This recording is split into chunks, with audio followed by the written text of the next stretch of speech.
Hey, what's going on, man? Tell What's you. happening? What's happening? How's it going, brother? All right, man. Another Monday, after it's been a fantastic couple of weeks, man. A lot of stuff going on, man. Oh my goodness, So Amazing how listen, the man, world moves you so got the fast. say what? I said it's amazing how fast the world moves. Oh man, everything's in play. I tell you what, the thing that I was talking to my kids. I said, regardless of what you like or what kind of your political philosophy is now, you can't deny that everything's in motion. Everything's in play. America's in play. The world's in play. Shit's coming home, man. I mean, there's so much stuff going on, and it's only because we got a dude, man, who wants to change the world a little bit. So he's gonna make mistakes along the way, but man, it's gonna be a really interesting 4 years, I think. What's going on, Lit? Curtis is in the house too. Lit's in the house. Uh, so you got the message I got from BMU. I said you saw the email, right? I mean, we still got enough time to jab it up, I guess. Gift the gab. So what do you think about the current events, just in general? I think that keep on okay, yeah, I'll do the hard back. I think that man, look, everything is happening so fast, and I think that letting the emotions of all of what's happening, it makes you vulnerable to be missing a whole lot of stuff. You know what I'm saying? Just Okay. being mad and focusing solely on one thing because you're emotional about it, you're missing a lot of other things happening. Okay, but like, such as Okay, you got an example? so an example being there are a lot of people that are emotionally fueled behind the deportation situation, right? Yes, Now, yes. because they're so riled up about that, now you're missing what's going on in Iran and Israel. You know what I'm saying? I don't even know the last time anybody's talked about Traore back in Africa and what he got going on, trying to get his gold reserves back. Then you got the big beautiful bill about to go into play. Like it's so much happening that Oh, once it's you in start play getting right now. emotional, you know what I'm saying? Yeah, once you start getting emotional, you missing a lot. You missing the big Well, picture. well, how about if all of that's in your head? Like, because what you just said, right? I'm looking at it all. That's what's part of the whole dynamic. The big beautiful bill, the fact that people are acting a fool because Trump is trying to deport people that they didn't even talk about when Obama was. Obama deported 5.3 million people over his 8 years. I And didn't that see never all went that. paid. I didn't see And that, all the protests. I mean, it was a bipartisan thing. Both the Democrats and the Republicans routinely deport people, but it's only an issue now, because people hate Trump. It's as simple as that. I just boil it down to that because it's not like it was a Democrat or a Republican thing, until Biden, of course, who was letting all these people in, man. People were just, because actually people don't realize he let all these people in to replace black people in terms of voting. see, And so we miss. So that's the thing I think we're missing. But you're right. There's a lot of people who are so focused on certain things that bother them. They're not listening. They're not looking. Because let me tell you, like I said before, if you're in this country out of compliance, you are subject to deportation. Doesn't matter whether you're a great person, a bad person, a abuela, or a tio, or whatever, or just somebody it's just the way it is. And it's a shame, and it is heart wrenching because you got ties. But the law is the law. The law is the law, and they're not going to get everybody anyway. I mean, what's going on, Trey? nah, ain't So no way for you to get everybody. exactly. So the way I have this kind of set up, right? The way we talked about it, peace through strength. We'll hit a little bit about the stock market without trying to tell people what to do, and then back to what the Supreme Court has been really, really active, and their things are. But their recent rulings are going to be life changing for America, the way they're from a national level, and so it should be interesting talking about that. But the first thing is if we talk about what Trump is doing from the peace standpoint, and think about all the wars. Okay, the first one up on tap is Russia and Ukraine. Now he made a campaign that he thought he could stop that day one. Well, listen, they have so much death invested in that war that there's just no way they could walk away saying it's over. You know that Russian death toll went over 1 million people just last week. That's crazy. 1 million. They're not being. It's not being covered. It's not being covered from the standpoint of the death toll. The Ukrainians can't be that far behind. 1 million people. So this ain't like some kind of skirmish where we lobbing bombs and just hitting facilities. They're coming right after the civilians and everything. 1 million people. And Putin doesn't give a shit, man. He doesn't care. And neither does. Remind me if I'm wrong, but when Biden was in the office, the sentiment was for us to get involved with Ukraine and Russia. Am I wrong in that? Well, the sentiment was that we're involved through proxy. We're giving them the weapons and the money they need. And that money went to Zelensky and the weapons went to his army and whatever it is, whatever the weapons. And we were strategic on what weapons we gave them. But the point really is, we don't know where all the money. I mean, I bet you Zelensky got a few $1 billion stashed away somewhere. So when this is over, he can go off in the sunset and just be chill. When we give away money, you see what's going on with Doge. We don't track that shit. What's this going, man? It's out there. Man, I can tell you. Remember the Iraq War? They sent $7 billion to Iraq, and then it got lost. Nobody knew where it was. Nobody ever found the $7 billion. So we funded. That was our. We fought Russia through Ukraine. $7 billion. That's $7 billion. Shit. Damn, I know how I feel when I lose $10. You telling me these motherfuckers lost $7 billion? Yeah, I remember that vividly, man, when that war started. Hey, listen, the DOJ just found a $15 billion scheme of Medicare fraud by the Russians and people abroad. They just had a big press conference about it today. 31 points on the S&P is crazy. Yeah. So anyway, so listen, that was it. The second thing, right? So that he has the proxies of both countries talking to each other, and he hopes to get that done. But that one is still they're still fighting each other, right? So they got him talking, but Russia, Ukraine still rages on. India and Pakistan. He stopped India and Pakistan from escalating their fight over Kashmir. They're having, nobody's talking about that, but they just lobbed some bombs at each other, and they were getting ready to go at it. Now, these are two nuclear powers as well. And of course, they're cousins. I'm a Hindu and you're a Muslim, but by blood, we could trace it back to the same lineage. And so we're going to kill each other over a piece of land that they've been fighting over for, I guess, almost 50 years. Kashmir with a K. And so Trump said, listen, man, him and Modi talk. He said, y'all can't be doing this shit, man. I'm trying to have peace around the world, blah, blah, blah. He said, you want to trade with us? You can't go to war over some bullshit, man. Go shake hands and, just keep that shit on the down low. And they stopped fighting. Now, might not have been just for Trump, but they stopped fighting. They're not fighting right now. Then, of course, it's the 12-day war that just ended, right, with Israel and Iran. We bombed the shit out of them, which I was against. I didn't want us to even get involved at all. But it turns out that strategic bombing and a couple of, let me save face by lobbing some shit at you in Qatar and all of that stuff, right now is a tenuous ceasefire, but it's a ceasefire nonetheless. Right? It's a tenuous ceasefire, but they ain't killing each other right now. So that's another thing he's done. And there's another one. Serbia and Kosovo.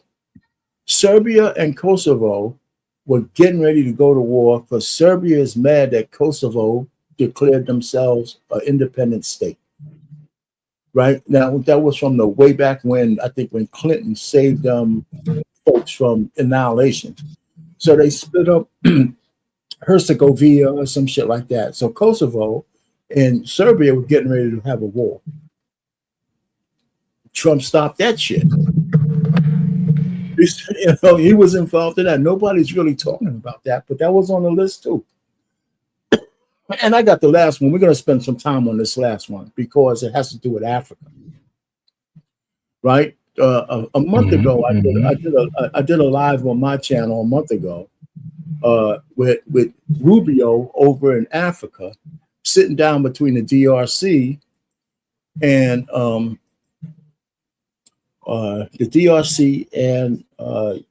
Rwanda. Where's that shit at? Okay. Let me put this up. Right. I went over there and he was sitting down between the two parties and they were drafting a framework for peace. Now, of course, we got our interests over there because I think it's the DRC has a reserve of cobalt. They have a lot of minerals over there. You know, and the deal that we're trying to make is instead of just letting the Chinese exploit the rest of them, America says, listen, we could be a partner, keep you some peace over there, and maybe find a ways that everybody or your people can benefit. So these people are in the White House now. And they just had a big press conference. I was going to go over a little bit of that press conference. That's why I left this one for last. So, well, again, you know, so this instead, I remember when Obama and what's the fucking guy's name? Biden. But the only thing they wanted to do in Africa was turn them into gays. The only thing they want to exploit, they wanted them to make it an alphabet community shit, or else we're not going to trade with you. I mean, that was one of the biggest things that our current administration wanted to point out when Doge popped up. Like, yo, y'all know they sending this money over there for this bullshit, right? Yeah, exactly. Hey, what's going on, beautifully animated? How you doing? It's been a long time. You know, so yeah. So, you know, so we're going over there trying to make some deals. Now, listen, nobody wants to. Here's my thing. It's not whether I like Trump or not. It really doesn't have anything to do with me because with it, either you're doing some good shit that will benefit the country or you're not. Right. And when people started touting that Biden shit, I still can't get past the crime bill. Now, I can't even get past the fact that he had Anita Hill in the well assaulting her, right? With his, because he was the Senate leader when she was up against Clarence Thomas. I think that so again, like taking that emotional part of it out, right? Whether you like Trump or you don't like Trump, I do think that it's important to understand that this is his last term.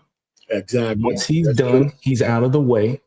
And whether you like it or not, he has changed the standard of what we expect of presidents moving forward. I would hope so. And again, whether you like him or you dislike him, you would have to at least agree that you would need whoever is president after this to be able to move in a certain way. This man moves with a certain level of, I don't give a fuck, that I want to see in whoever we vote for president next, whether it be Kamala, whether it be Vance, or whoever I don't care. We can vote Jasmine Crockett. We can vote Jasmine Crockett for all our fuck. No. You get what I'm saying? I do hear what you're saying, but there is an expectation once you get there. You know what? I hear you, but I'm not. I hear what you're saying, but I'm not so sure that that's true. You know what I'm saying? Because when I say it depends on who it is, because the Dems and the liberals get back in power, they're going to erase all of this shit. All of it. We'll be back to where we were before. There'll be millions of people at the border. They're going to call all of those troops back. They're going to stop building the wall, and they're going to flood our cities with illegal. That's their plan. That is their plan. All of this shit will be over because most of his executive orders, if they're not codified in law, they could just be swept away with a pen, and that's what would happen.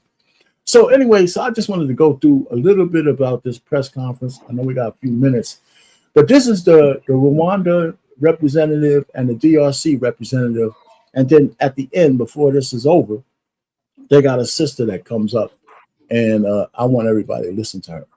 setting records with the economy and a lot of other good things happening. But this is about Congo and Rwanda.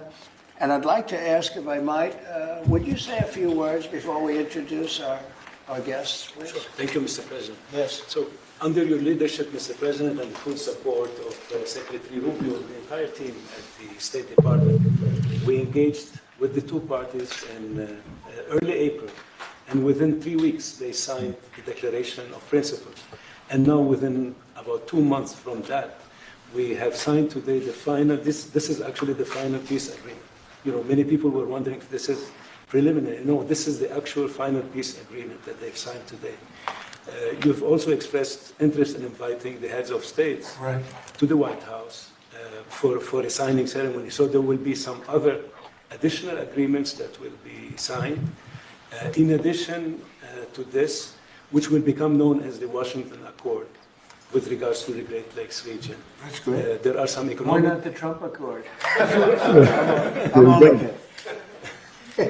It'll be head. No, I think that's a great name, Washington Accord. Beautiful. And there's an economic aspect as well that is extremely important for both countries.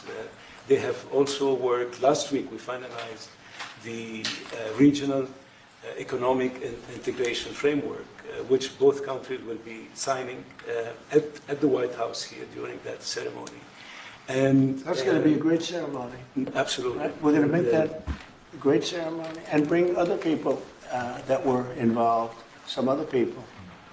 Besides the gentleman we talked about, who we know has worked so hard. If you think there are other people that are deserving, let us know. Okay? Sure. And there will be some bilateral agreements. We're negotiating a minerals deal with the DRC for critical minerals. Many American companies have shown interest in investing in the DRC, and these we're talking about long-term investments. Same thing with Rwanda. Many American companies have shown interest, and not only in mining, but also in the midstream and downstream, which will be the processing of minerals. We're also working and supporting the Lobito corridor, which will help building the infrastructure. Just 2 days ago, the United States signed, and supported a project of $1.5 billion for electric transmission from Angola to the DRC. And there are many other projects of that nature lined up. So we will be, under your leadership, Mr. President, will be working with the two countries very closely and with the support of Qatar to make sure that this agreement is implemented. And a lot of our companies are in both of these countries now, especially since we've been getting along so well. It's probably the way we were brought together. And we have a lot of our big companies are there, between rare earth and all of the other things that they do in Africa, which is very greatly expanding, especially in these two countries. You have earth, they consider it to be about the best in the world, actually, I've heard. So we're doing a lot of different things, and it's all going to bring everybody together. That's how this all began, I guess. But the big thing is, the big thing for me is there's really only one thing, and that's getting a peace treaty with two countries that have been fighting for 30 years. And I want to thank you all. Will, if you could, you could bring the letters over. Of course, sir. Let me stop that there. So, your thoughts on that? What are we gonna say now, black people? He bringing peace to Africa. At least a piece of it. At least a piece of it. You know what I'm saying? Like, would it like? If he's racist, if a racist person does something like this, where am I crazy at? Am I tripping right now? If he's racist, would he be doing this? Yeah, would he even care? Now, America has interest in it, but if there's peace, there's a lot of money in that area for everybody, especially the people of both countries. A lot of people don't realize before the 30 years they've been fighting against each other, there was a genocide in Rwanda from the Hutsis and the Tutsis or whatever they call them. They were macheting each other down, right? So it's like, so that's that first part of it. The second part that I want to show is really something that where you'll see it and you'll figure out that there's probably a whole segment of people of the 92% that ain't gonna like what they see because they don't appreciate the man. So we're gonna skip right up to that and just go ahead and get this done. and we could talk about it in a second. Let me see what time stamp I need to get to. 1704. 17. All right.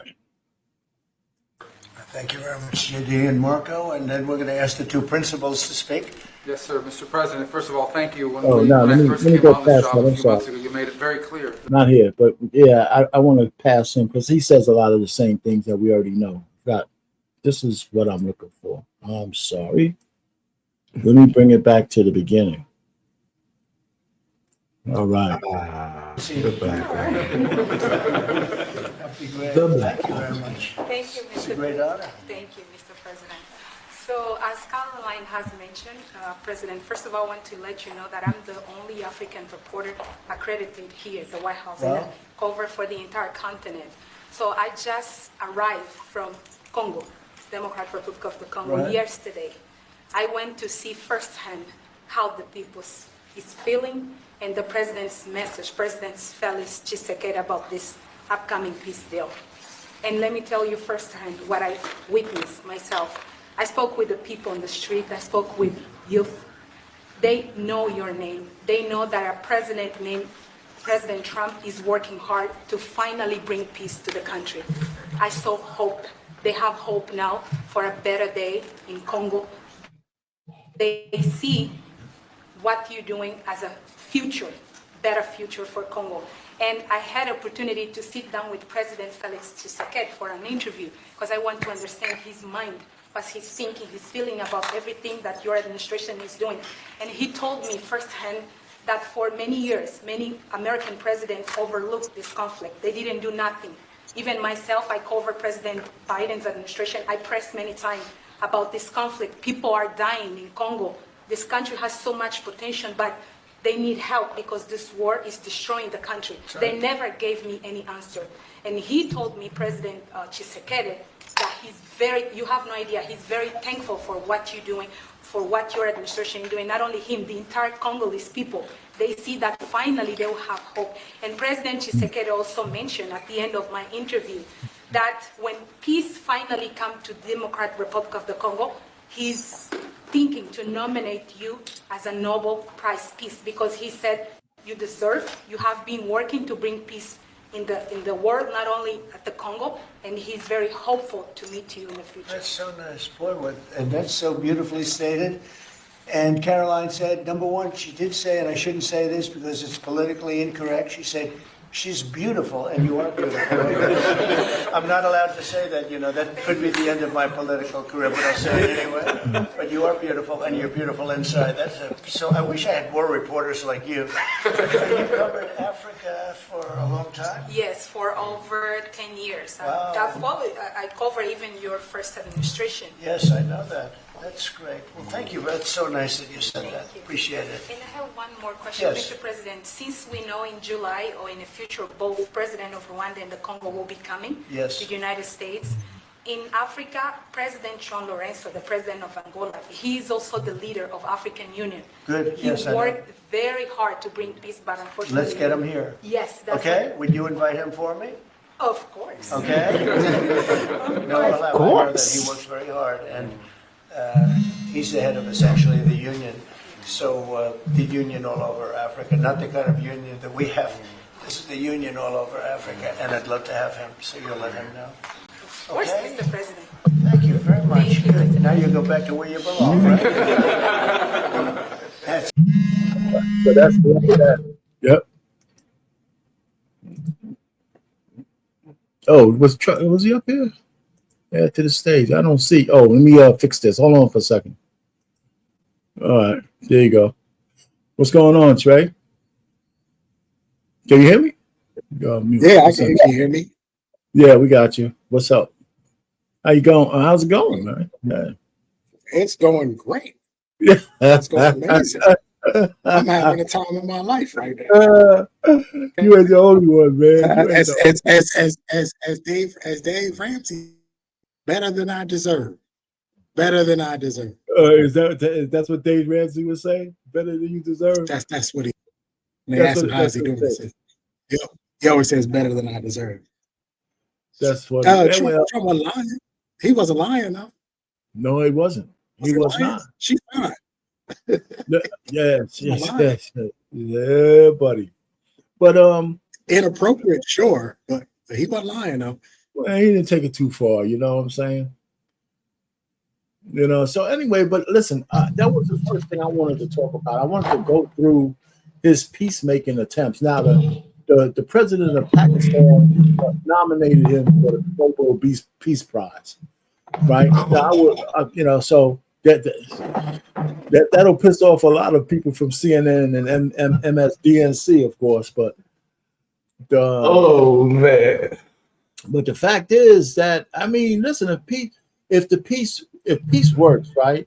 The whole world's better if whatever kind of, even if it's tentative, it's better than everybody killing each other, I think. You know, and he said he was going to do that, right? He says, I must try to stop these wars, you know, and he's had some modicum of success. You know what I'm saying? I mean, if any pushback on that one, Trey? Nope. Young boys well in the chat. So what? As far as I'm concerned, he can't do anything wrong right now. There's some things I don't agree with, sure, but he can't do anything wrong in my opinion right now. It's just he's there's a lot of boxes that he's checking, and he said he was going to do it. And some things I wasn't aware of the India and Pakistan conflict. I was aware of the Serbian Kosovo, but I was not aware of the India Pakistan conflict. So there's things that's on the list that he's the box he's checking. I didn't even know was there. Look. At the end of the day, I was having a conversation earlier today with some 80-year-old women, and they come from a different time. They were born in the 40s, right? So they come from a different time. And they still live on the premise of it's a popularity contest. They don't like him. You know what I mean? Right. And that's where they're at with it. They don't like him. No matter how much I point out the inconsistencies or ineptitude of the Biden administration, they don't care because they liked him. You know what I mean? Or yes. I could point out, you know, they were talking about immigration. I can point out how Obama deported 5 million. They called him deporter in chief. They don't care. They liked him. They didn't care. They don't care. They liked him. You know what I mean? Exactly. So we still have a lot of people that are going to be voting. This is why I keep saying 2028 is far more important than 2024 will ever be. Because either we continue going the correct way or we're going to revert back to 2020 to 2024. But let me ask you this, Trey. But they gotta win the House in 2026. They gotta keep the House in 2026 and the Senate, because if they don't keep the House could do enough to derail a lot of his plans, even if they still keep the Senate, right? We'll be in gridlock for the rest of the 2 years. So that's of course. If that house doesn't stay red, right, and you get a Democratic Speaker of the House, the stuff will never get on the table. It'll never get on. It's never the table. It'll never get there. Everything he wants to do, they'll just derail it for 2 years. Order. Yep, you'll just have to govern through executive order, which you don't. So we'll be right back to 2016 to 2020. We'll be right back where we were before. Right. So there's, I think Lit had a super chat. Lost translation. All that beautiful bean. What's that beautiful bean footage? BMU. What's that bean footage? They want you to play the All-Star. My name is Rosa. They say I'm supposed to sit in the back, but I'm tired here, so I'm finna sit right closer. Come get me up then. It's gonna take about 3, 4, 5 men. And I ain't finna repeat myself again. Fight me. My name is Eve. I didn't believe. I trusted Satan, ate that apple, he deceived. And I'm naked. I thought I was awakened. I'm the first to do it. Y'all my daughters, we related. Trick on Big Harry. Don't call me slave hoe. The hell? From the underground, dirt road, bust down mouth of dope. When I say run, you better go. In the dark, that Glocky glow. Thanks, Flip. That nationwide is on your side. That's what it said. It just said nationwide. Look, y'all don't know that commercial. Is on your side. Hey, oh my shot. It said nationwide is on your side. That thing got in my spirit, Rafa boy. It said nationwide is on your side. And then I changed it. You know what I said? Jesus Christ is on. Is that thing stuck to you guys? It ain't working that well. Yeah. Well, yeah, shout out to the shout out to the bead footage. What you got to say here? Why you up there in that pulpit playing like that? Yeah. What is wrong with him? Well, the point he was trying to make after that, he says after the while, he says God is on your side. He switches it up. He's trying to use that to say, yeah, then he says God is on your side. And y'all ministers are, man, they gotta how far it used to be that the secular music followed the church music, and now the church music is following the secular music. Now we have done a complete 180 at this point.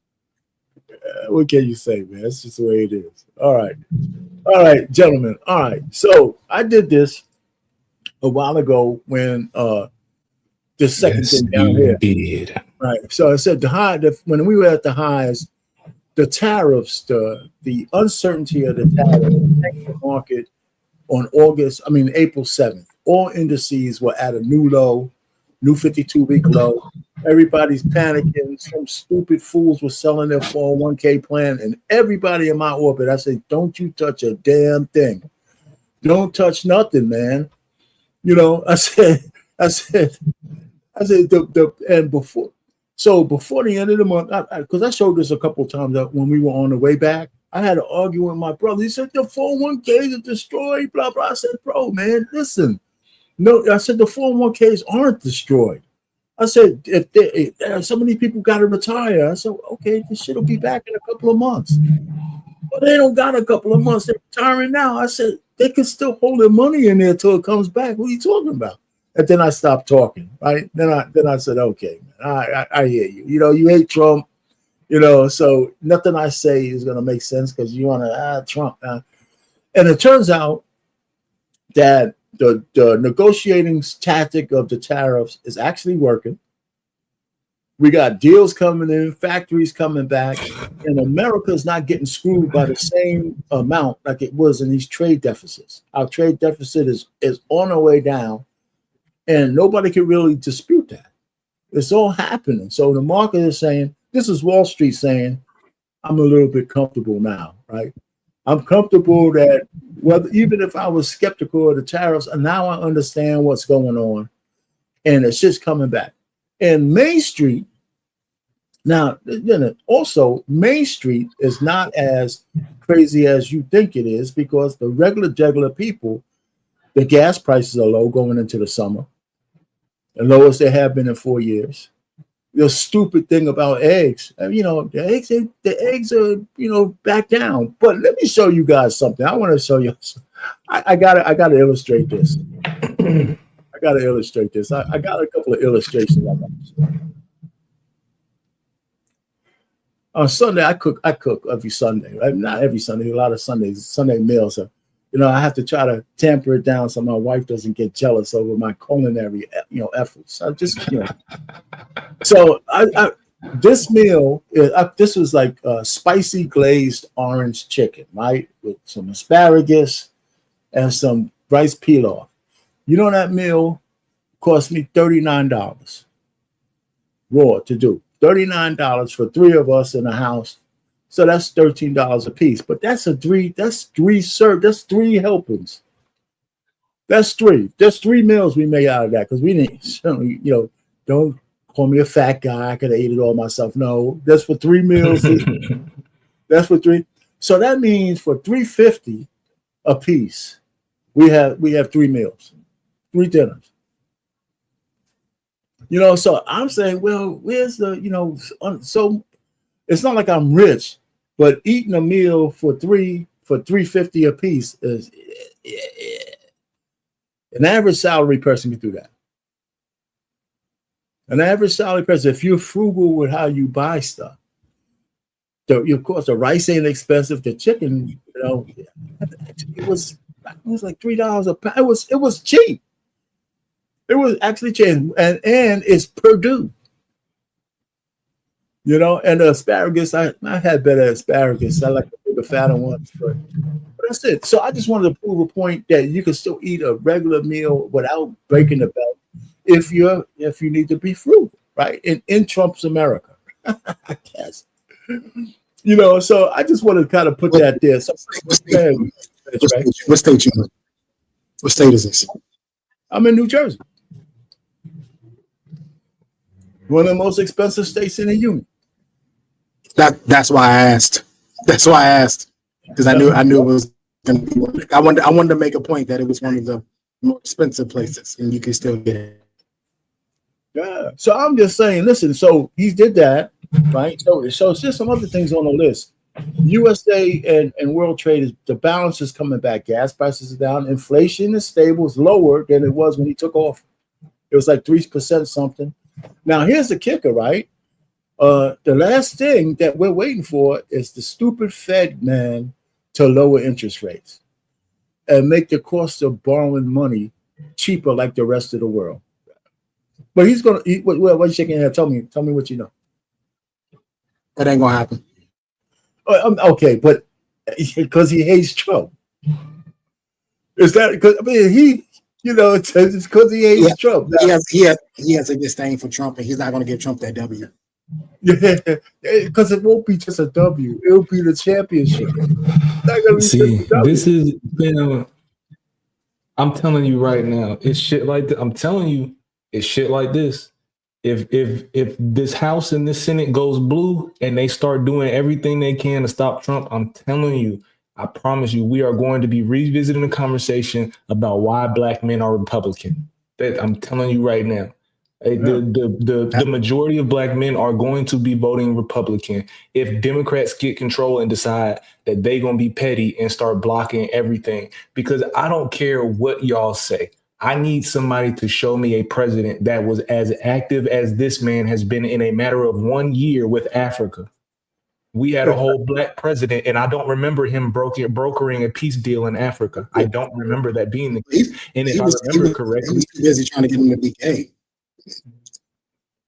See what I'm saying? Then even after that, you get Sleepy Biden. What is it that he did to broker or do anything to help the country of Africa? Well, he sent his emissary over there to say, if you don't turn yourselves gay, I'm not going to trade with you. He threatened Uganda. He told him, he said, we're going to take you off the list if you guys ain't butt banging. And then they take away, and they said no. When they refused, he said, we'll take your aid away. Exactly.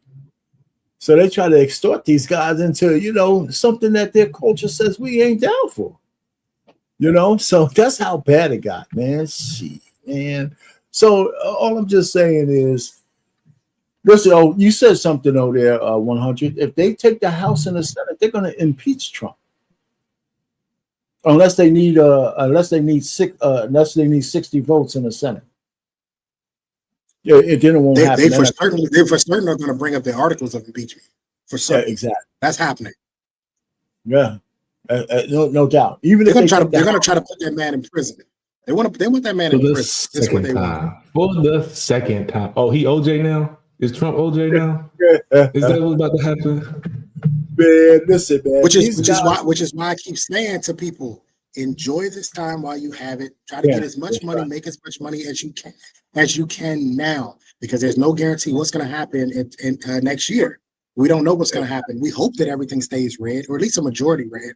But if it doesn't, you're going to I'm telling you, 26 to 28 is going to be a tumultuous time, in the country, and then going into 28 into the inauguration, it's going to be crazy time because we're really going to have a fight and trying to figure out which direction this country is going to go. But Because to me, it looks like they reverted back. They went back on a few things, which was to reverse what the Obama and Biden administrations had been doing, right? You know, when we talking about women and I mean men and women's sports and Title IX and all this other stuff, yada yada yada, right? They tried to correct some of this, the immigration policies. Supreme Court just ruled on birthright citizenship, which was meant for slaves. You know what I mean? That's my next You know what I mean? That's Like my next they're trying to fix a lot of this mess, and people can only see, well, I just don't like them. and that's crazy. And somebody else just popped up. Let me see. Who else just that's just yeah, but listen, I like I said, they just don't like. But that's my next segment. The next segment of this whole thing is the recent Supreme Court rulings.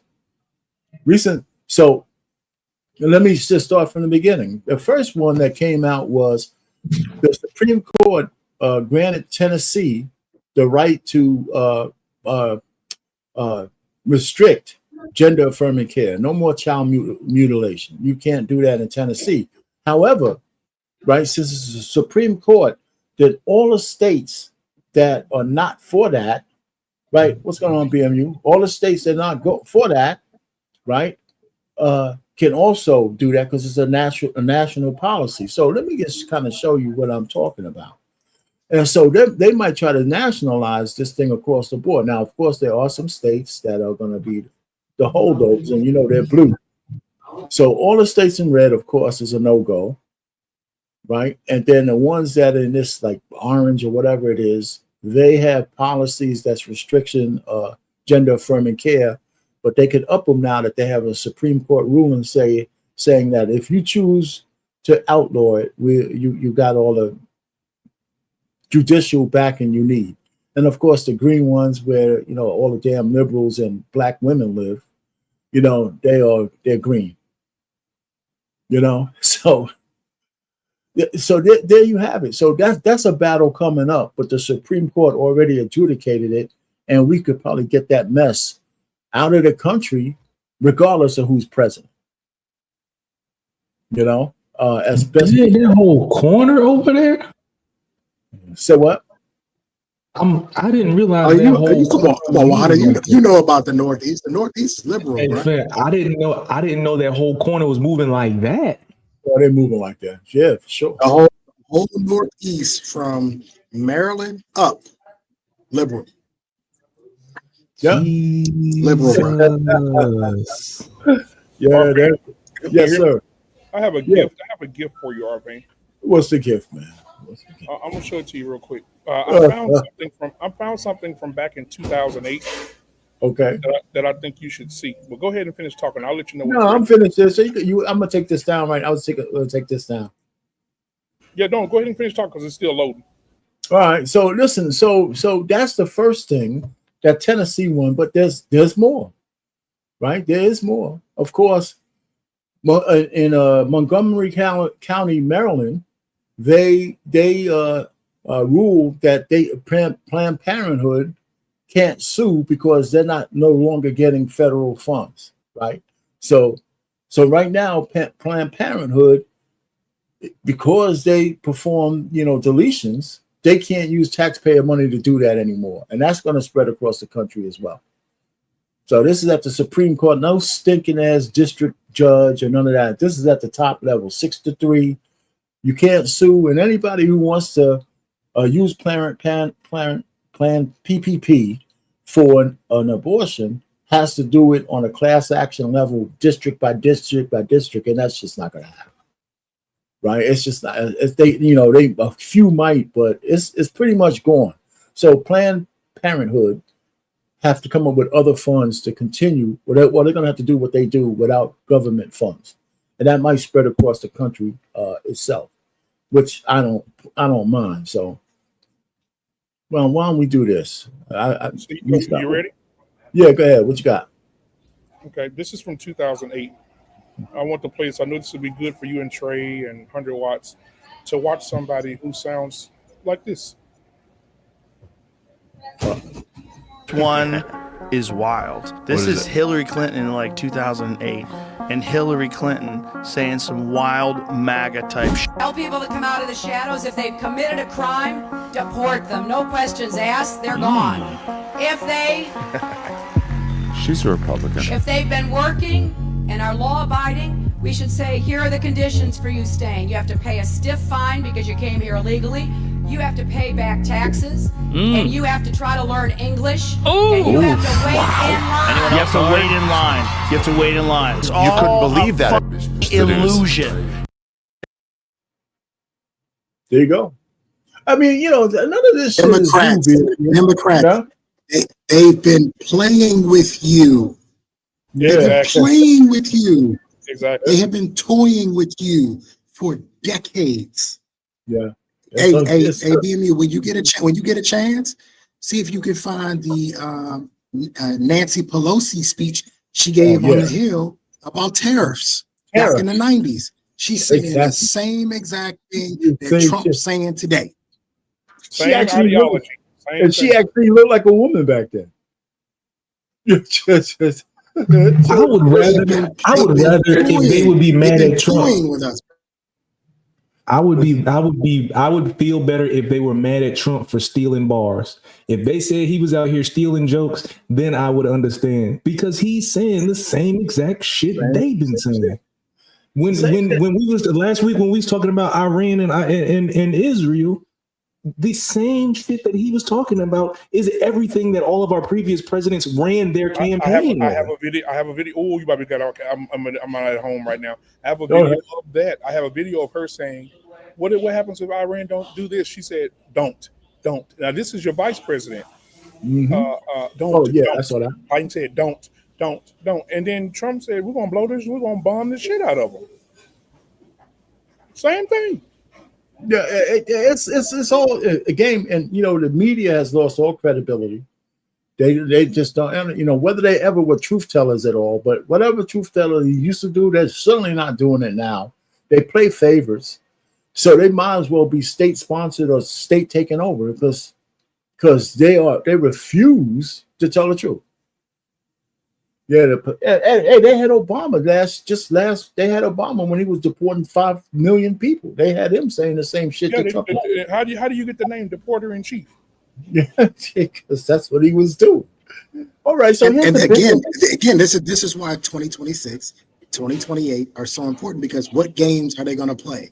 We know y'all agenda. We know exactly what y'all going to do. This is why you have so many black men, like 100 Watts is saying, are leaving and saying, nah, screw this, man. Something's not right about this.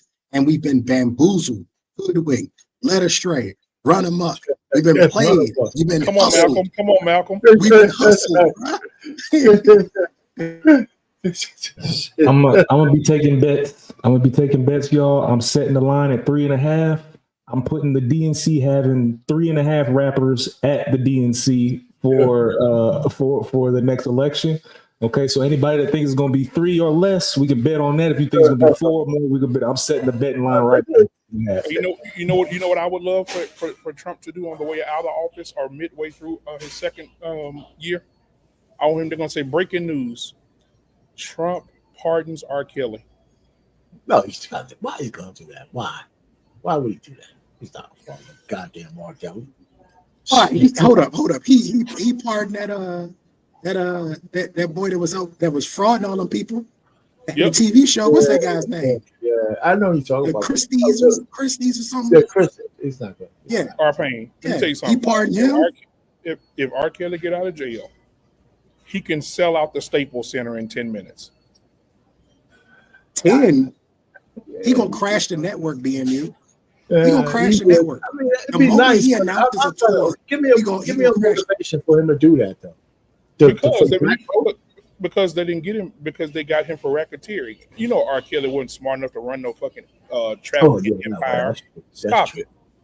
Come on. True. And Diddy gonna be? Didn't I say Diddy was gonna walk out the front door? Diddy finna walk out the front door. He's not gonna walk. Did you hear the jurors? Did you hear the jury? The jury. No, some new information. Tell me. Yeah, the jury just came back and told the judge that we can't follow the instructions. The instructions they were given about how they decide. And the judge said, well, just follow the law. That man finna walk out the front door. Yeah. Well, you know, okay. So we can segue a little bit into that, right? Now, Trey, hold on. I'll probably say this and let you cook. Trey, you know what to be crazy? If he pardoned R. Kelly and they have the baby oil tour for R. Kelly and Diddy, Man. they'll sell out. They'll sell out. Trey, they'll sell out. They'll sell out. The baby oil urine tour 2026. I might go, bro. I'm going, man. I'm going. You guys are tripping, man. You know what I'm saying? But listen, I thought the case was in trouble when all they talked about was the explicit sex. I said he's not on trial for. I mean, all those people were like consenting adults, right? I mean, where's the crime? I was saying, where's the goddamn crime? Well, okay, the sawed-off shit on the guns, maybe that. The drugs that had a false label on it. But I said, where's this big racketeering? It's oh, it's only one juror. That's all they need is one juror. She doesn't understand the system. All you need is one juror. All you need is one juror. You need one juror. All you need is one. She doesn't get that. That's why we used to have a saying: we'd rather be judged by 12 than carried by 6. Because the guarantee is that I just need to get one of you to disagree. Yeah. That's all. Do you think this worked? Do y'all think this worked in Diddy's favor with it not being on TV the way a lot of these trials have been? No, I don't think it one way or the other. Oh, you put up another one? Oh, I'm sorry. They've already taken away the instructions from RICO. That's dead. That's dead. Yeah. They've already pulled a lot of the instructions for RICO. They've already pulled most of it. So I'm not sure where she's getting this information from. With Trey, when Diddy walk out that front door, we ain't gonna see a NISA for 6 months. Yeah, they're gonna get him on. I'm telling you, bro, he's walking. They're gonna get him on something, but it's gonna be time served, and it's gonna be probation. That's what I was gonna say. There's nothing that's left that's gonna put him away for life. There's nothing that's left to go put him away. There's nothing's left. RICO, stop. He's not going to prison for RICO. Hey, she want him in jail. She want him in jail so bad, but I ain't seen a NISA one time get on here talk about all the stuff Cassie playing and all the people she brought in and paid and threatened to kill people and take their life and have people take them out and all type of this stuff. You don't hear none of that. You ain't hear about all these free calls she having without Diddy. Diddy out of the country. She calling him, texting him, baby, is it okay if I hire 2 men to come over and beat my bam back out? You know what I'm saying? We'll hear NISA talking about none of that. How about Cassie telling people she'll kill you? I'll kill you. Yeah, she threatening people's lives. She's recorded on record saying that. But guess what, Trey? Well, Diddy forced her to do it. Even if he was out of town, he was in Dubai and she was in California. He forced her to do it from 3,000 miles away. So if he walk out the front door, what's the conversation about the justice system at that point then? I love it. Hell. Because let me tell you why. You ain't putting all these other people in jail. You ain't putting nobody else in jail. That's not why. It's because the system worked. They don't have no goddamn fucking trial. The trial was weak.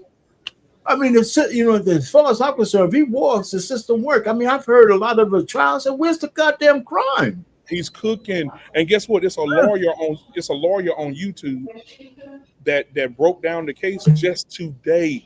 Yeah. Bro, when I tell you he broke that shit down, he said they have nothing. He said if the defense loses this, they should all be disbarred. He said they have nothing. Nothing. All right. All they proved is that man is a freak. That's all they proved. A demon, which is not illegal. Which is not illegal. Right. And Cass is a whore. No doubt. And everybody. Yeah, that's it. Listen, if they didn't show him beating her up and down the hall, it wouldn't even have been that strong of a case, right? Because they first of all, he's not on trial for that, but it impacts, they're trying to make that impact whether she was a willing participant or not, even though that's not part of the trial. But that she was a volunteer. Yeah. She was a volunteer, and she wasn't trying to get away. Let me tell you something about domestic violence victims when they're trying to get away. They don't pack a bag. Yeah, I want to ask Anissa a question. Anissa, so if I can pull up a video right now for our pain with a black female lawyer who has been at the courthouse every day watching the trial.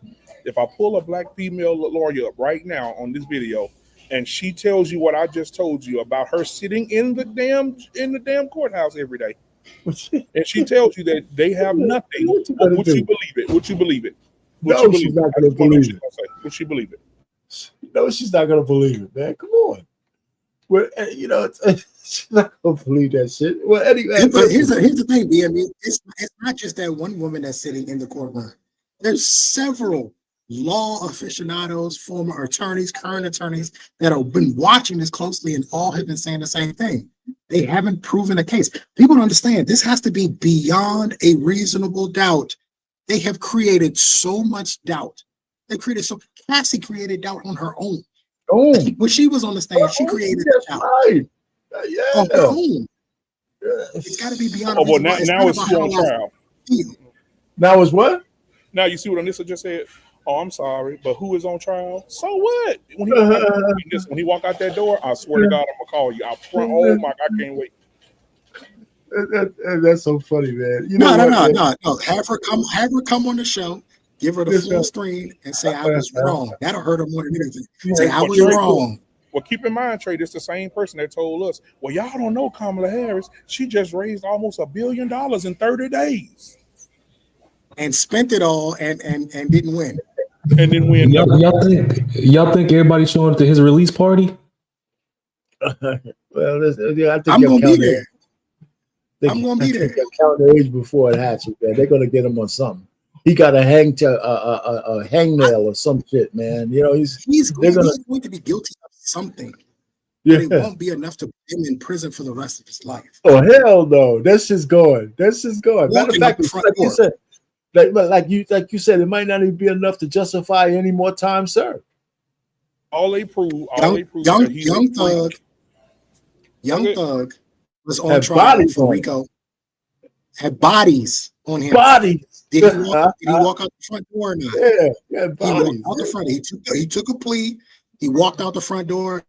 Last I checked, he just had a concert a couple of days ago, I believe. I saw it on Instagram. He had a concert a few days ago. He walking out that front door, bro. I promise you. Now she back to shaving tactics there. Why are you root for?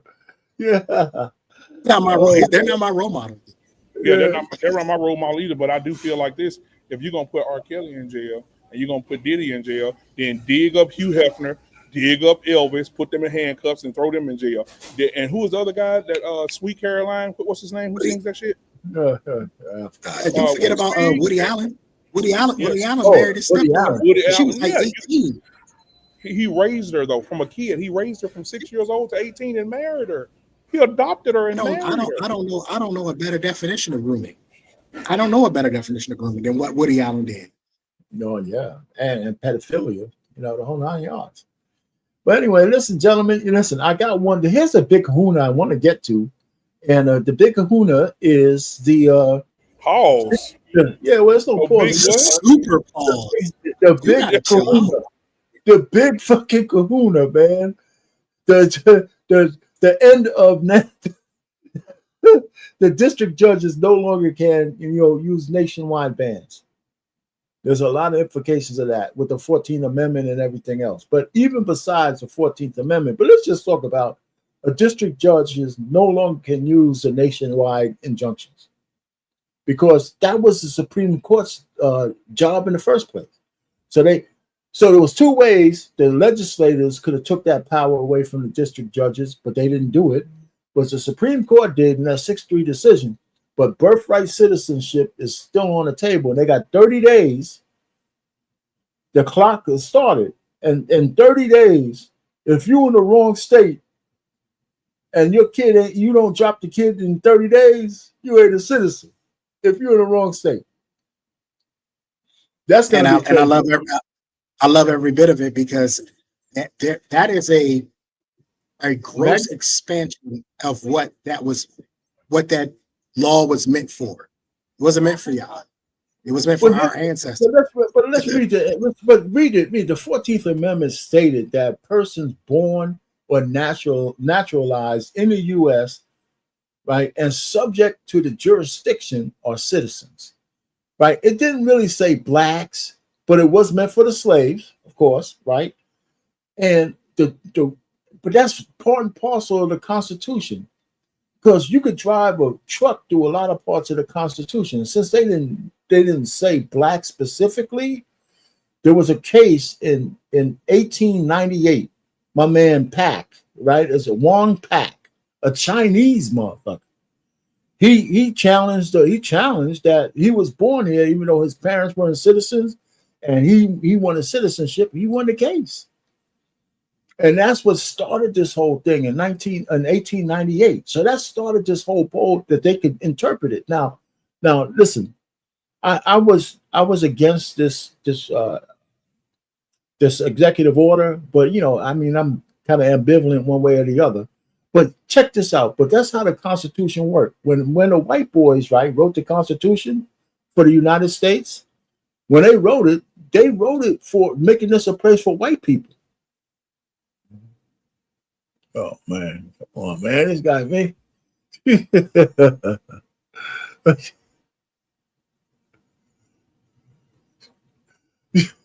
Dear Heavenly Father, amen and amen. Oh my Lord. The fact that you took the time to write that out. Something wrong with you. Yeah, damn, man. You know what? Over here, man. Goddamn, man. Come on, BMU. RP trying to be. Well, no, hell with that. Man. Too bad there ain't no bounties. How come they don't have no bounties on this channel? That's why we need some bounties and shit, man. I mean, that's all right. It's cool. But the point really is, the only point I was going to make, but this is, like I said, this is the big kahuna that just happened recently. And the fact is that the Constitution makes itself lend to these kind of things because the Constitution itself was written for white people. When they wrote the Constitution, right, everything was for white people. But it was written such a way, that you could drive a truck to it. That's why we all are benefited from the Constitution, because they didn't specifically say white people. Ooh, they didn't specifically. Nowhere in there it says specifically that this Constitution was just for white people, and that's why all of us can benefit from that. And I don't think it was on purpose. It might have just been divine intervention. We know they had race in the Constitution because we were 3/5 of a man. They said that shit specifically. Your Negroes are only 3/5 of a man. So it wasn't like black, they weren't thinking about color. They just assumed that they wouldn't have that many different people in this country. They would just be white fucking people and they wouldn't have to worry about it. But they didn't change it. So the 14th Amendment is kind of like that. But here's the big kicker. Once again, we get something for ourselves, and every motherfucking body's riding the black people's backs. Every immigrant here now is riding our backs. They've been riding our backs for a long time. This was for us, and they usurped it. The rest of the country usurped it. And they want us to protest for them now with the immigration shit. They want us to go out there and protest for them. Fuck out of here. We ain't doing that. We got the alphabet mafia. We got white women on our back. We got everybody. You want to be gay? Get a black woman in a bullhorn so she can champion your fucking, your proclivity. I mean, it's crazy. It's crazy. So anyway, I don't know how do you guys stand on birthright citizenship? I think that this is opening the door for a rewrite of the Declaration of Independence, and it is about to get ugly. Why would it rewrite the Declaration? Yeah, you think it would rewrite the because the way that these people work, and by these people I'm referring to these motherfuckers in the government. Once you open up a door to a slippery slope, they all willing to jump down, not even slide. They're gonna jump down that slippery slope. So once you decide that you're gonna open up the door just to change or amend the amendment about naturalization, then now we're going to start going into the Second Amendment. Then we're going to have to start clarifying the First Amendment. Then we're going to have to go into the 21st Amendment. Like, see, now they will start playing games and start trying to change shit. And it's about to get real. They're not going to change the words, though. They're not going to change the words in the 14th Amendment. They're not. That's what you would think. That's what you would think. I'm telling you, they're not going to change the words. They're saying the Supreme Court still hasn't ruled on it, but it's going to be an interpretation of the words that's there. It's not going to change the words. That's my take on it. I mean, you might be right. I just don't have faith in them enough to have enough control to not do some bullshit. They're not gonna, yeah, I'd be really surprised if they try to change the words. I mean, how about you guys? Maybe I'm gonna exempt BMU from this because his mind is somewhere else. Trey, what do you think about it? Everything about it. Can't wait to see these people get kicked out of this country. Okay, don't bother me one bit. You want to know why it don't bother me? Because when all this stuff was going down, they really let the cat out the bag. They really told us why they was really here, why they come to this country, and how they exploit the American system for their own good. See, they did it to themselves. I'm not mad at them at all. So you better drop that baby real quick because you're running out of time. You're running out of time. They're doing C-section or some shit, man.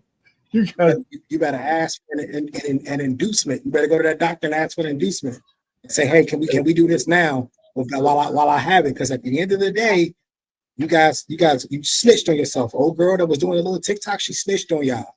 I told y'all, but Mexico was better. Take your ass back to Mexico then. Go right on ahead. I done been to Mexico twice. It ain't that nice. Okay? Going back to Mexico. Well, that ruling opened up everything that the district judges stopped. It opened up like birthright citizenship is going to be on the table, and then sanctuary city funding that was stopped by injunction, so that's gone. They could start refusing money. They could start deporting people to countries that don't belong to them. I mean, like they didn't from. They could just like a third party country. They could do that now. Right, it ends that temporary protection status for 550,000 people. That's Haitians, Venezuelans, all those guys. That's fucked up. You just drop a Mexican in the middle of Jamaica. That's fucked up. Take it to it. All that shit's on the table, man. You know, so there you go. Trey, she said you get her, Trey. She's so delusional. She met a billionaire once. Now she thinks she knows. Oh, I know him. Now. Yeah. I know. She's a goofy ass that they got invited to an all-white party. You know, Diddy had all-white parties. That's right. Yeah, you better get out of there when you see the first man. Yeah, maybe you know something we don't know. That's right. The owner, Jeff Bezos, married a groupie, and so Who's did Bill Gates. She's talking about Bezos. Yeah, and let's be very clear. He married a whore. That's right. He married a whore. Yeah. Oh yeah. Let's be very clear about it. Right. He married Tony Gonzalez's leftovers. Is what he married. Yep. Okay. And so if you want to hang your hat on that, and you want to talk about you going to the party to be a whore, you snitching on yourself, sweetheart. Because that's a horrible example. You know what he spent? Hold on, Trey. You mean to tell me what? That this woman who she was with, the tight end, you talking about the tight end? Tony Gonzalez. So Tony Gonzalez ex that is not famous or anything, in her 50s, the same age as Anissa, and she got a billionaire before Anissa did. And this ain't got no swag. She ain't got no riz, no aura. She got nothing. Well, she could get him drunk. She could get him drunk on that wine. She could spike the wine. Anissa, I know you didn't let that whore get a billionaire before you did. That's so fucked up. She said she around a billionaire. She said she know Robert Smith. She said she knows the prominent black billionaire, Robert Smith. Show me some pictures. So why you ain't getting married in a $50 million wedding in Venice then? You don't know him. You don't know nothing about him. But you go into that all-white freak off though, down in his Austin home, that all-white freak. Oh, I'm excited. She walking into eyes wide shut. They call her Anissa the Twister. God dang it. You know what I'm saying? You know, it's just funny. Yeah, listen, I'm done anyway. You know, we We covered the whole fucking topic, shit. The show's off the rails now, R-Pain. You might as well just let me go. But that's right. Fuck Trump. Show's off the rails. Fuck Trump. You know what I'm saying? Fuck Trump. I couldn't help it. I'm sorry, man. I couldn't help it. Actually, man, it's cool, man. We hit everything anyway, man. Listen, I can just say, man, listen, man, thanks for coming up. We should get you up on. You should come on up. Get on camera with your. You probably went through a whole bottle of wine already, so. He's ready. He's ready, man. Anissa be at them parties. She be at them parties trying to get in. This how she be with the security.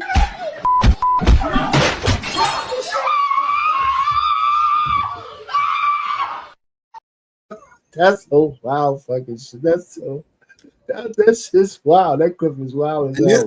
And this, y'all ever seen the movie Knocked Up? And this is like the two old white girls that was trying to get in the club that night. My man kept saying, "Not tonight." Not tonight. I can't have two old biddies in the club. Not tonight. That wasn't funny.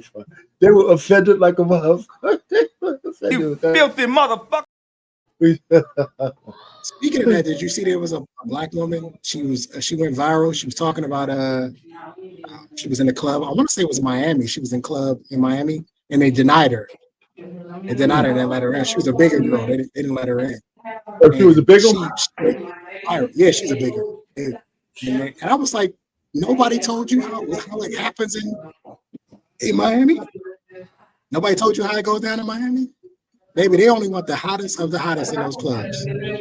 That's it. And if your girlfriend didn't warn you of that, that's your fault. That's your fault.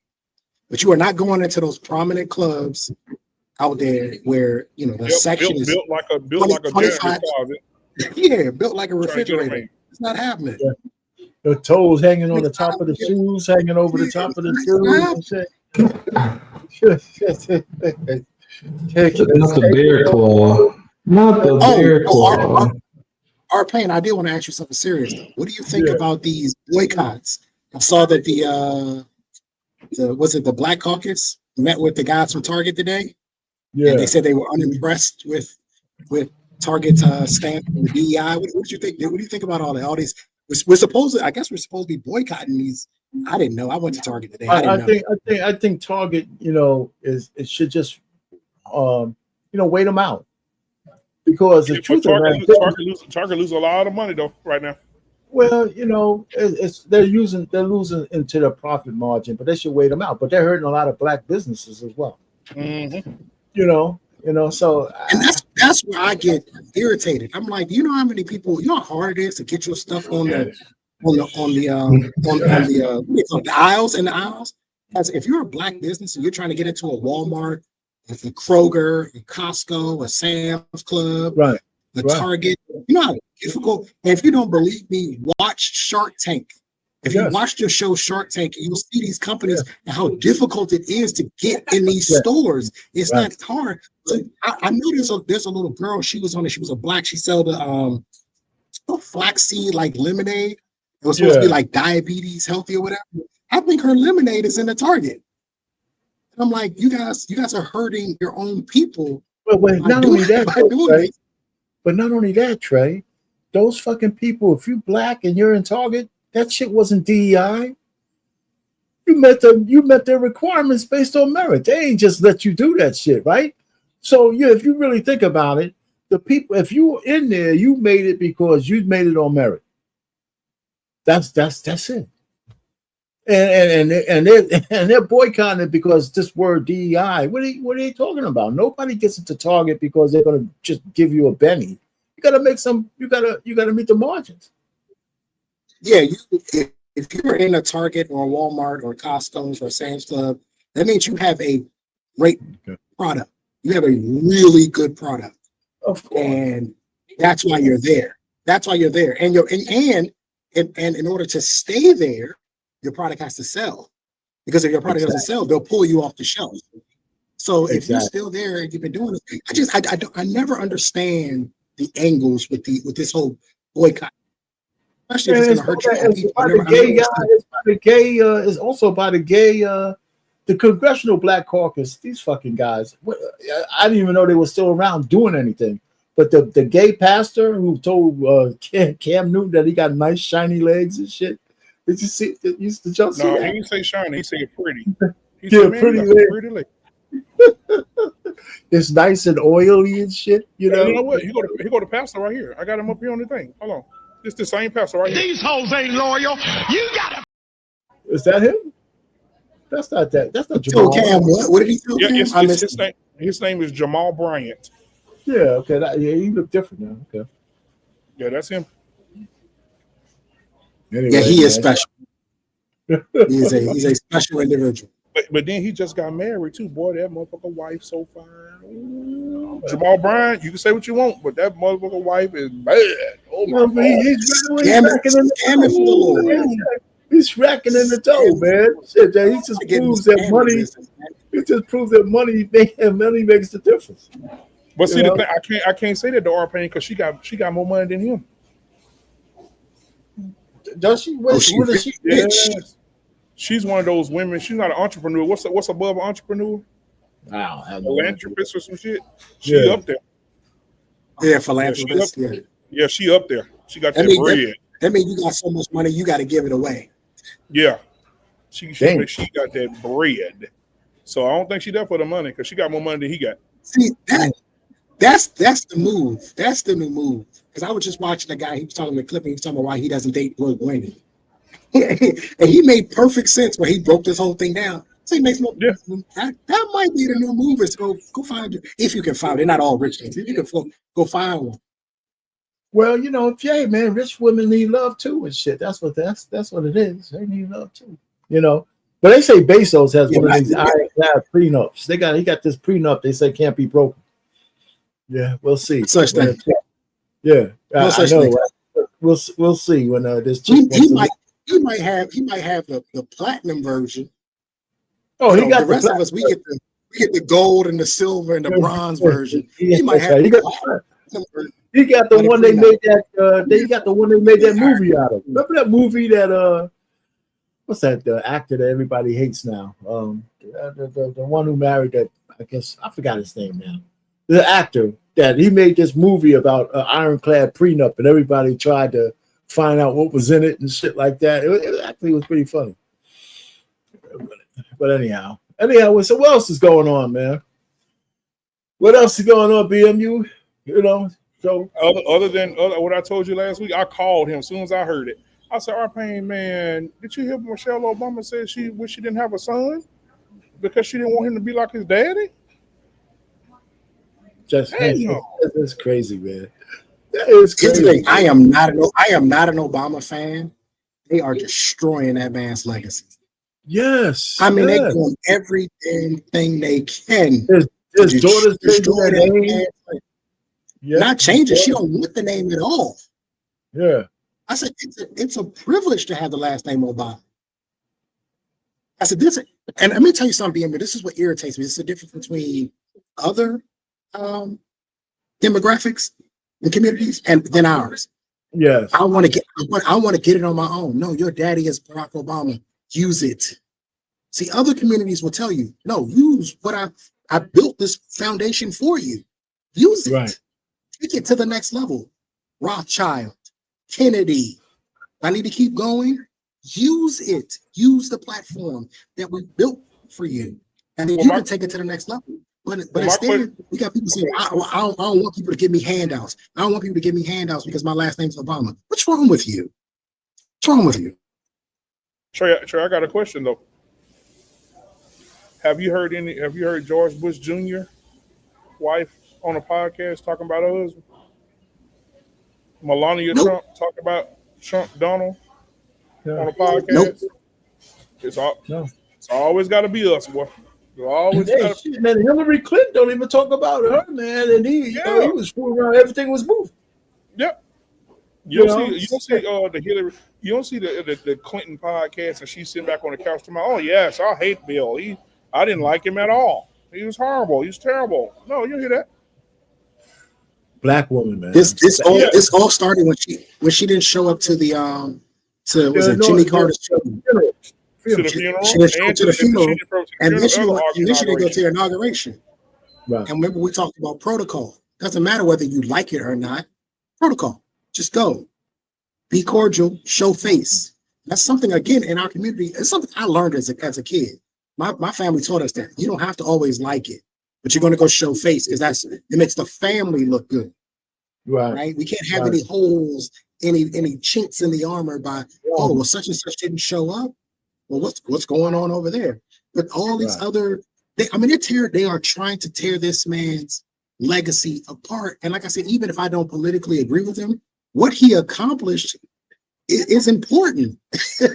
It's important to the fabric of American society and to the history of American society.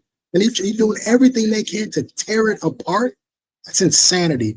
It's insanity. And listen, and I think she's trying to get him to divorce her, man. Because she doesn't want to do it and stay in her life. So if he don't want to be in the shadow of her husband where she should be. She wants independence. She wants the big podcast, and she want to talk about how much she started out by saying she wasn't attracted to him, and all the girls used to drool when he come in the office, and she was like, I don't worry about him, and then he ended up begging her for a date, and they went on a date, and she really didn't like him. Then I didn't even want him to run for Senate, and then I didn't even want him to be president. Why did he want to be president? And then she said I was totally against it. And I told him if he ran for president, I was never going to talk to him again. All that shit. And so it tells me that you never supported this man. You didn't give him the support that he needed. It's fault for marrying a chick that he knew was fucked up. Right? I mean, he had to know she was fucked up, and she's resistant to all your dreams. And why you marry her, man? And it's not like she's the finest fucking chick in the world. Exactly. Shit. She got a big old ass. But other than that, she got her face shut on the door while they were making coffee or something. I don't know, but yeah, it's just it's different, man. And everything that she has is because of him. It's not because of your mate name. It's because you're an Obama. Period. Which is not a bad place to be. Nope. This man that bought you a mansion on Martha's Vineyard. Could you have done that if he didn't become who he became? No. But see, that's the issue, black man. Our women believe that they can do everything without us. The women in other communities believe they can do everything together. Yeah. They believe it. She truly believes it. Well, I went to Yale. I could have done this on my own. But you know what a bigger thing is? You know what I mean? Like, that's the mindset. Well, not a bigger thing. Well, another thing is that I'm convinced this presidency and a little bit before. Now I'm starting to really look at liberal women, black women, white women in general. We could never have one of these fucking chicks running the country. Women in general, maybe, but a liberal woman with power is the most dangerous fucking thing in the world. Look how they fucking are Boston, everywhere they Los Angeles, everywhere they are. The way they talk, what they believe in, and the way they fumble the goddamn bag. My list keeps growing. Every time I see a news thing, I just add it to my list with black women who fucked up the bag. And I got a whole playlist of that shit. You know what, Trey? I remember I told you, Arpain, that I was going to do a panel at the church. I was going to sit in front of the church with the pastor and answer questions and stuff. That was Sunday. This was yesterday. Okay. And so I'm gonna chop it up because they sent it to me in the audio. They didn't have something plugged up right. The audio is horrible, so I'm gonna have to bring the audio up a little bit and then I'm gonna share it. But one of the things that I said to the audience is I said, men are suffering in silence. I said men are humiliated. Men are emasculated, and I said men just don't want to deal with it anymore. They're detaching themselves from it. And I said, you know what? By a show of hands in this room right now, how many of you have seen a man drive in his driveway and sit in his truck for an hour? I can't wait till y'all see the video. You're gonna see so many fucking women hands go up. And I said to them, I say, now welcome to our world. That you know why the man does that? He does that because he doesn't want to deal with what's in the house, and he just came from something that he's tired from. He just don't want to deal with it. Yeah, he just want to chill out. Yeah. But then the pastor, bro, he broke it down, bro. He said there's something called he does psychology and all this stuff for a living, like outside of church. But he says there's something, he says something called the womb syndrome or something, womb. He said the safest place for the man when he was being created was in the womb, where he got all the nutrients, he got the food, he got everything he needed in that spot. He said now, biologically, men are still that way when they come out of the womb. And he said when they're not respected and they're not loved and cared for by their wife and respected in their community, and the kids don't respect them or the people don't respect them, this is why you have men go in caves. He said, case in point, man caves. Men separate themselves from their wives, separate themselves from their children. He said that's the caving, because they feel like that cave is a representation of the womb. Because in that man cave, he's protected, he's safe, everything's where he left it, he can go eat, he can be in peace. Everything ends in that little cocoon in that man cave. And he said it's called that. He said when you see men separate themselves from their family and their wives, and women calling them lazy, he said it's not laziness, it's just you drained him to a point that everything that he wants to do, he doesn't have the energy and the willpower to do it. Man, he broke that shit down. I was just looking at him. I said, you better talk today, boy. Because most pastors ain't gonna finna be honest. They're gonna kiss ass. No. He broke. I asked him to come on the show tomorrow, but he's in DC today. He had to go to DC today, so he'll be back Thursday. But I'll say, well, next Tuesday, he said, so is that gonna be the top? Well, it's okay. So what's the topic for tomorrow?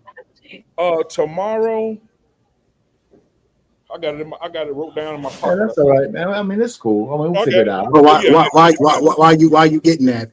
I say this all the time. If you didn't experience it, get over it. That's tomorrow. Okay.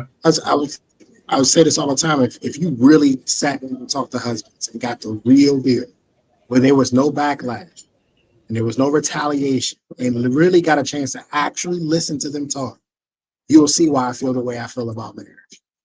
A lot of these guys out here are miserable. They're miserable. And when you talk about that BMU, I know for a fact of the guys that did it because I saw it. I saw guys not wanting to go into their house. It wasn't the kids. Kids gonna be kids. Most times, going home and playing with your kids is the best part of your day. So it wasn't the children. It was her. It was her. You don't want to have to deal with her. I don't disagree with what y'all said. I mean, when I got married, 4 of us got married in successive months. Mine was in August, like 4 of us. We went to each other's wedding.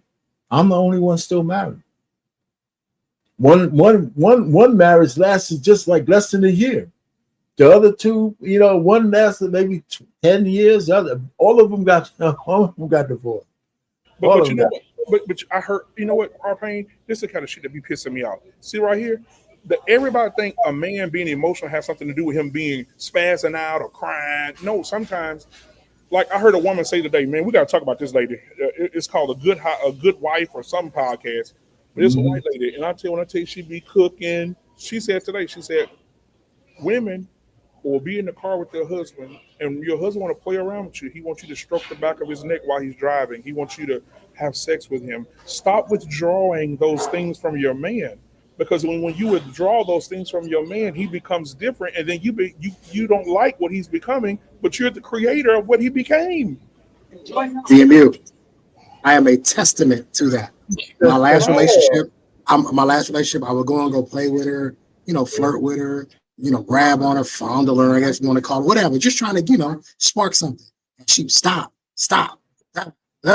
And so I stopped. I just stopped. And then guess what I got, BMU? Well, you don't really touch me anymore. That's some funny shit, man. Women are so fucking crazy, man. And I would say, but when I do, you telling me to stop. But that's not, I don't really mean stop. Okay, I'm confused. I'm confused. So I'm a testament to that. I can only imagine if I was married, if that was my wife. What you mean? What you mean stop? Just so that's not what I signed up for. There's so much. It's funny you mentioned that because on the other side of that, right, my wife always had like long flowy hair. No matter what she did, when she made it up, my hands are always in her hair playing with her hair. Not once did she ever tell me to don't mess up my hair. Not once. She just came back from the hairdresser. It's just all nice. My hands in the back of her head doing all this shit. Not once. I mean, even as long as she just. But so that's the other side of that. But so now I see what you're saying. I don't know if it was a litmus test or not. I just kind of she'd never say, you know, don't touch me. Just get away. So that's weird. I feel bad for these guys that are in these. It's not even so much the sexless marriages. I feel bad for those guys too. But the marriages that don't have any intimacy, they don't have any affection, I think it's a little bit worse. Because if you really break it down, you're not having sex all the time, right? Like you're not, you know, it's a moment in time that you do it, but the intimacy and affection, that should be every day. All the time. Yeah, that's all the time. All the time. You know, you're not even getting mad. There's a lot of marriages that are spiritually, they are spiritually already spiritually divorced, but they're binded by papers in the real world, right? So spiritually under God, they're already divorced. Spiritually they're broken because you've already broken the covenant of marriage. When you take a covenant, that covenant says, I'm going to be with you, whether you're rich, whether you live in a cardboard box, if you got the flu, or if you're 100% healthy, right? I'm going to be with you. The Bible says, I'm not going to deprive you of sex. Because even God is telling you in the scripture, he says, do not deprive your husband of his sexual desires unless you both agree. And if you both agree, go quickly back to his desires, because if you go quickly back to his desires, he won't be tempted by other women. It says it's in there. It's in there. And I'm like, women don't understand how easy it is for a man to go out. Man, listen, I said this to Felicia on the plug. I said, with that day, RPayne use on there too. You don't cut your husband in the gut with a knife. You take a knife and cut your husband in the gut. You slice him in the gut and you push him out the door in the water. When you push him out, when that blood hit the water, the sharks are coming. They're coming. They coming. Don't get mad when they eat him. They coming. If you should never let your man leave the house with a full clip. That's just not smart. That's just not smart. You never let your man leave the house fully loaded and ready to go. Yeah, I saw a white woman on TikTok saying, "My man, when he gets up, I drain him. When he's finished eating, I drain him. When he's ready to go out, I drain him. You know, when he comes back, I drain him." Smart woman. She was tripping me out. Bro, my brother-in-law, I'm so happy for my brother because he had some women that was just horrible. But my brother, not my brother-in-law, but my brother and my sister-in-law, we went to dinner. And everybody was talking about, yeah, we leave here, we're going to get us some, blah, blah, blah. Everybody, talk with their wives or whatever. And he say, man, here go my brother. He quiet. I say, damn. I say, Meg, you don't give him no ass tonight? She said, I just sucked his dick and swallowed his nut in the car. Oh, she said before we came in here. I said, oh my God.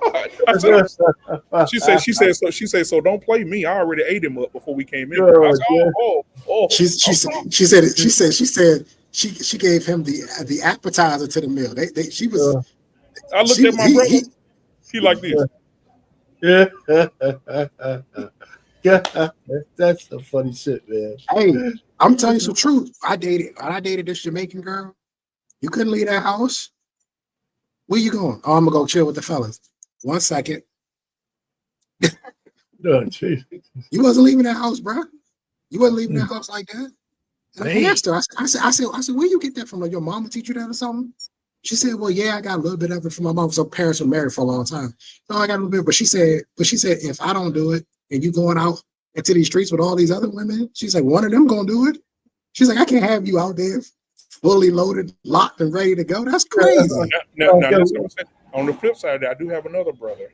And my other brother, he been married for 14 years. And his wife has never done that for him. Damn. She said it's nasty. And it makes her feel like a slut. It would make her. Ain't that what marriage is? But think about this. When he married her, she was a virgin. And she said her mama told her never to do that when she get married. That's the one person you're supposed to be doing it to. When did he find that out? I asked him. He said, she ain't never did it. I wasn't tripping about it. But now that we into the marriage real deep, I was trying to, And she was like, no, anything but that. Oh no. He said she'll do anything else but that. Anything. Anything else but that. He said he done introduced her to a whole But bunch of shit. But And she ain't was got no like, logic there. She has no logic. If she's willing to do other things and she ain't want to do that, her logic don't hold up. She just don't want to do it. But my sister, bro, I'm telling you, man, my sister-in-law be on her ass. She was like, girl, what's wrong? Ain't nothing wrong with that. You ain't gonna be no sick. When we all be sitting together and we go on trips and shit, they be talking that shit. Especially when they had a couple of them drinks. She said, girl, I love y'all, your brother. I said, I bet you do. She said, I do. I love your brother. She said, I don't know about all that. She said, well, what's for you and your marriage is for you and yours. She said, but me, she said, I got fetishes with my man. She said, I done made fetishes with my man. She said, I love when he fucked me for about 2 or 3 minutes, pull it out, put it in my mouth. Yeah. I said, what kind of goddamn conversation they having, man? Golly. Well, I'm sitting over there like they haven't grown talk. Yeah, Yeah, I'm like, and then they played. Then they went to the store. All the women left, so they left us on the grill. We grilling. They got back. It was getting dark, and so we was all in the cabin, and they came back with a big old bowl, like a fish bowl, with a lot of paper cut up in it. I said, what the fuck they got going on? So she said, in this bowl, we written out every freaking thing that a woman can do for her husband. She said, y'all have 3 picks each. Oh, all 3 husbands got to pick out 3 of the things, and we have to fulfill all 3 no matter what they are. She said we have no boundaries. Oh now, man! Watch this. Guess what my sister? These women got sisters. These women got sisters. They Oh yeah. yeah. You've seen a picture of one of them, Trey, because I showed it to you in the back before. Yeah. So she said, so after that, everybody, I picked my 3. My brother picked this 3. You know, the one that don't do it. She said she happened to pick that one. She said, I'm not participating. I don't want to do this. She said, I'll do these 2, but I'm not doing the 3rd one. I said, I know what that 3rd one is. That's crazy. I couldn't imagine being married and having restrictions. Damn. Like I feel like that's what the one place I'm supposed to be free. I'm supposed to be free. Yes. Yeah. Man, You know what I'm saying? Like I'm supposed to come to you with my deepest, darkest, nastiest fantasies, and you're supposed to be like, "Oh yeah, we could do that." Yep. God damn, man. I mean, I don't envy motherfuckers these days. I really don't, man. I swear, it's crazy. It's absolutely crazy. I seen a girl on TikTok today, black girl. She said when she get home, her husband, she said when he walk out the door after they get through fucking to go to work, she said she be wanting to run after him and slide on his legs and choke on his dick from the back. I said, God damn. Where do you find these women? I don't find these guys. Well, you know what? I think you gotta give. If you find those women, you gotta take the other side of the thing that they've been out there a little bit. Right? I mean, you know what I'm saying? That's the downside. Ain't no virgins acting like that shit. You know. You saying Pareto's principle, 80-20. I gotta take the good with the bad, right? And that's the thing. And I'm saying they're not disrespecting my brother's wife, because she's a sweetheart, bro. But at the same time, she is gorgeous. She's pretty, yellow skin, big old lips, bad. And you know, before she got with him, she probably lived a life, boy. She probably lived a life, but she is. She got a story. She got a story to tell. Yeah, she got a story, boy. She is pretty, boy. Her mama bad. Woo. Yeah, I met her mama. I almost told my wife, "Get your shit, get out." Her mama So bad. I guess what you need to do is find a woman that's reserved but willing. Yeah. Reserved but willing. You know, that's all that's left these days. I mean, it's not that many of them either. Either they were all too willing, or I don't even know if there's any reserved women out there anymore. You know what? Yeah. Though? She said her mama taught her. Yeah, well, maybe that's not true. Because my daughters are reserved, man, but they ain't married. So, I got a question for you. How you know our pain? Well, listen, my youngest daughter comes home on a curfew every goddamn day. She I know what she's interested in. My older one, she's out there. My older one is out there. She got her own apartment and all that. So I'm trying not to imagine what the fuck she might be doing, man. You know what I'm saying? All I know is she ain't coming. She's still going after the bag. She said her mama told her is when you get a husband, it's 2 things that you have to keep hot: your pussy and his plate. I liked it. That's great advice. Yeah, I like that advice. But now, so R-Pain, let me ask you the question, because I saw this on a Yeah, podcast today. Uh-oh. So, say for instance, you and your wife go on a nice little getaway, y'all good, right?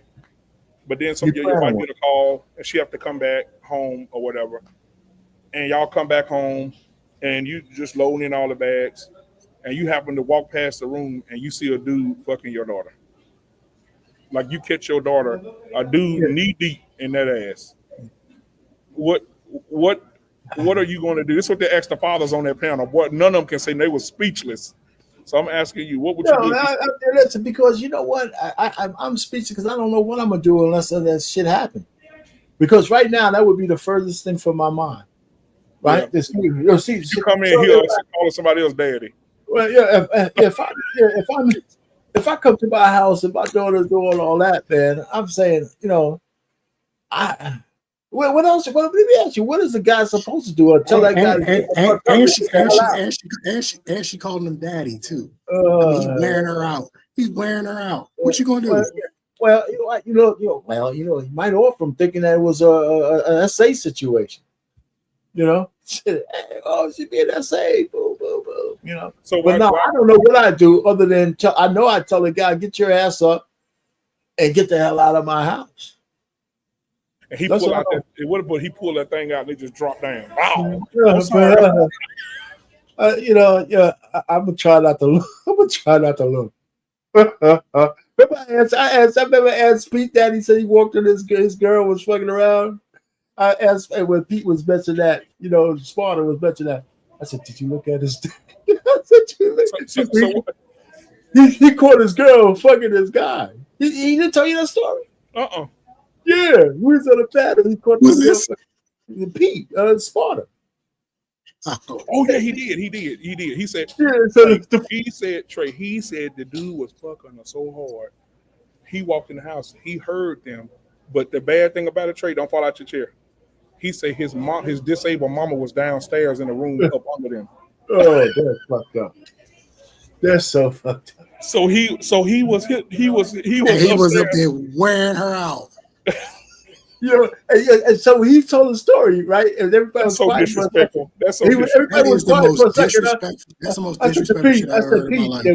When he got offered, I said, "Did you look at his dick?" That fight cracked up. What did he say? What did he say? He didn't answer the question because he knew he did. He knew he did, man. Come on, holy shit. I was just telling my homeboy, listen, you got to pound that rock, sir. Don't be sitting in there and all that soft, that pound that rock. Yeah. See, he BMU, he a sucker for love. So he want to get in there. He want to, right? And so his lady been giving him a lot of attitude lately about like afterwards. Yeah. And I'm like, yeah, that's because she wants you to knock the bottom out of that motherfucker. You in there wanting to. You want to try to make love. I told him, I said, no, you need to take it up. You need to take it up a notch. He said, I don't think that's what it is. I said, I promise you, that's what it is. Because they married, right? But I think she want to she want to take it to another level. She want to go to another level, but he don't want to. He want to keep doing, he got the baby face and the Brian McKnight in the back and the candles. Yeah, that worked the first 5, 6, 7 years. That worked, but now she like, nah. And she think about that, like, damn, I bet he can knock this off. Why you in there doing all this? Trey, let me ask you, Trey. You come home on a trip and your baby girl 16, 17, 18 in there getting plugged up. Oh man. And you pass by the door and she say, Daddy, oh my God, Daddy. What's happening? What's going on? He can't answer that. And he pulled out and there's a table leg hit the floor. God, only you come. I'm gonna be honest with you, BMU. I don't know what I'm gonna do in that situation. There you go. But I will say this. I will tell her. I probably will say, nigga, if you don't roll that motherfucker up and get out of my house. Get out of my house. If you don't look, hey, BMU, if you don't roll that motherfucker up and put it back in your pants and get the hell out of my house. God damn it. So how you walk around with that thing, man? What is wrong with you?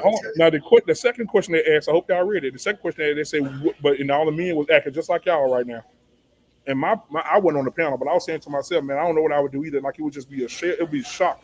But they said, would you rather walk in and catch your daughter getting fucked, or would you walk in and would it be worse to walk in and see your son getting fucked by a nigga? Oh, Jesus Christ! I take my daughter. I think I can process my daughter a lot different. I seeing my son being a bottom. Yeah, you walk in and your son looking back at it, throwing it back. Nah. You know, I can't. you know what? You know what I'd be more mad at? You know what you'd be more mad at? That vision that you can't get out of your head. That shit. Yep.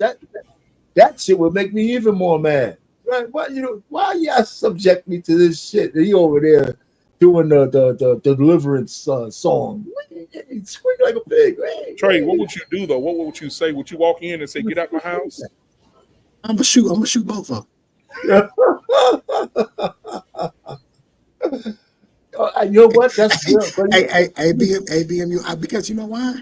You've just scarred me for life. For life. You scarred me for life. Yeah, you're done for life. I'm done. I'm cooked mentally for life. Every time I see my son from here on out, I'm gonna be that thought. That's gonna hit me in my head. See, my daughter, I can compartmentalize that. Right? She's a young girl. You know, I can compartmentalize it. But my son, I can't. You calling him daddy too? And looking back at it. Oh man! I'm gonna go grab the Glock.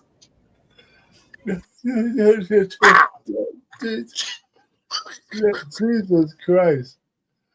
But they both going though. He's got to get out. That too. Yeah, that too. Our pain. They both see. My daughter, I wouldn't kick out, but in that particular case, both of y'all get out. Yeah, you gotta both get out. Help him roll this shit up. Help him fold this shit up, and you get out. Yeah, both. Yeah, honestly, I'm gonna be honest with you. I'm hoping that I never have to come across the situation because I have a daughter. I hope that I never have to come across that situation. I obviously know she's going to have sex. That's obvious.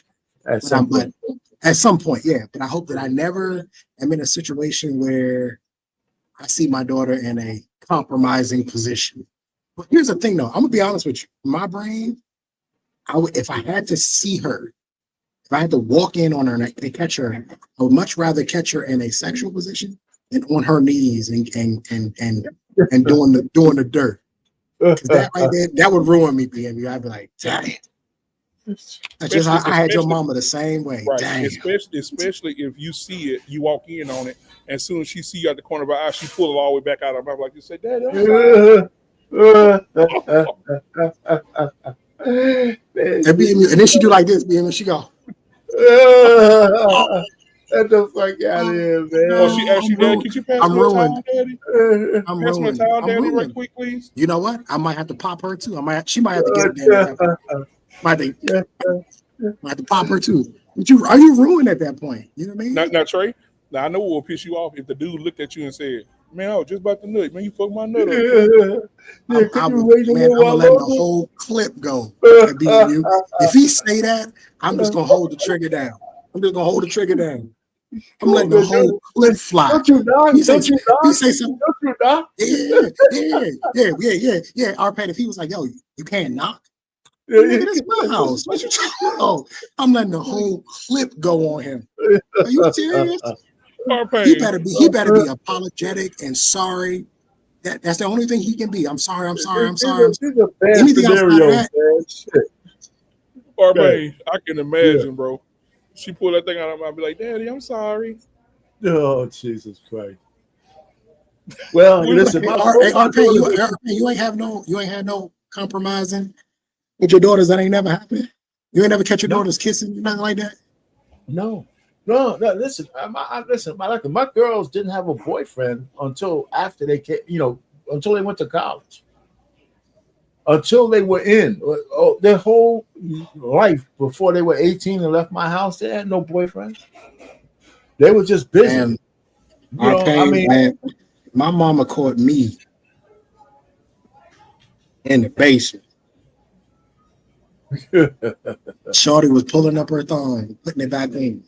My mother came downstairs and she goes, "It fucking stinks down here." She goes, if my mama call all the girls, call every woman a hussy. She call everybody a hussy.